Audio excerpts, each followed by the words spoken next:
Di balik tragedi berdarah Lapas Cebongan, ada satu nama yang jarang dilupakan oleh pasukan Baret Merah, Sertu Heru Santoso. Ia bukan hanya prajurit Kopassus, ia adalah rekan sahabat dan saudara di Medan. Pada malam 19 Maret tahun 2013, Heru tewas mengenaskan usai dikeroyok 4 preman di Hugoskov, Yogyakarta.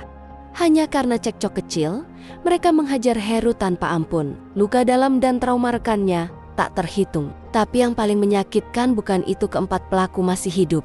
Mereka ditangkap dan hanya dijerat hukum sipil, lalu dipindahkan ke Lapas Cebongan demi alasan keamanan. Namun bagi para rekan Heru, hukum seperti tak cukup memberi keadilan. Mereka tidak terima, dan di sanalah api balas dendam mulai menyala. Bukan di jalanan, tapi di hati pasukan elit yang tak bisa membiarkan saudaranya mati sia-sia demi keadilan hukum. 20 Maret tahun 2013, jam 0:30 dini hari, 4 pria bersenjata laras panjang menyamar sebagai polisi. Mereka datang ke Lapas Cebongan Sleman dengan alasan ingin menitipkan tahanan. Namun begitu masuk, mereka langsung menyerang. CCTV dihancurkan, petugas lapas dipukul dan ditodong. Semua diarahkan ke satu ruangan. Dalam 15 menit, mereka menuju sel tahanan 5 bit. Di sana 4 orang tersangka pengeroyokan serta Heru Santoso dikunci. Tanpa banyak bicara, mereka melepaskan tembakan. 3 tahanan tewas seketika. 1 lainnya sempat berteriak sebelum ikut tewas. 4 nyawa hilang dalam gelap. Tim penyerbu lalu pergi begitu saja meninggalkan luka dalam sistem hukum Indonesia. Siapa mereka? Dan mengapa prosedur lapas bisa ditembus begitu saja? Malam itu keadilan berjalan sendiri. Setelah malam berdarah di Lapas Cebongan, investigasi dilakukan dengan tekanan besar. Publik menuntut keadilan. LSM dan media mendesak. Siapa pelaku sebenarnya? Semua CCTV di dalam lapas rusak, pintu besi dibuka tanpa perlawanan. Ada yang janggal, namun tekanan terus meningkat. Komnas HAM mengendus keterlibatan aparat. Dan 4 April tahun 2013, semua berubah. 8 anggota Kopassus dari grup 2 Kartasura menyerahkan diri.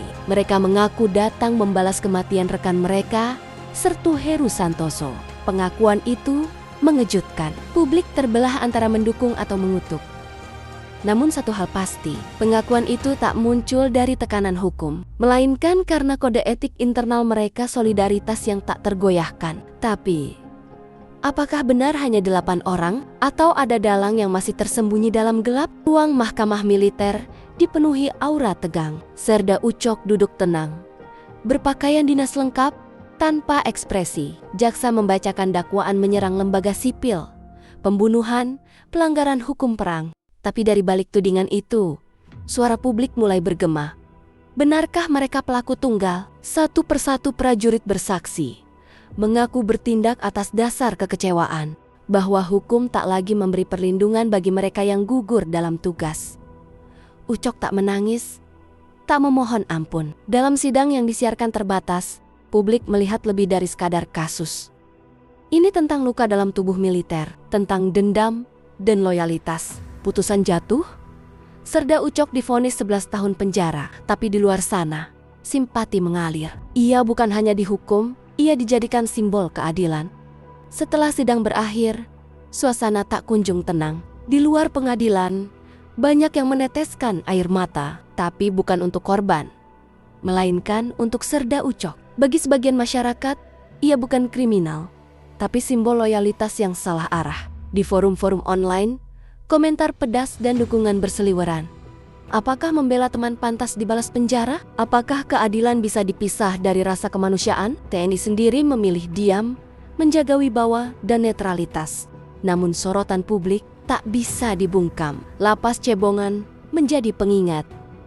Kadang hukum bertabrakan dengan nurani. Serda Ucok dan rekan-rekannya telah dihukum. Tapi bagi banyak orang, ini bukan akhir cerita. Ini awal dari diskusi panjang soal moral, kehormatan, dan batas-batas keadilan dalam tubuh militer. Pertanyaannya masih sama. Siapa yang benar dan siapa yang harus bertanggung jawab?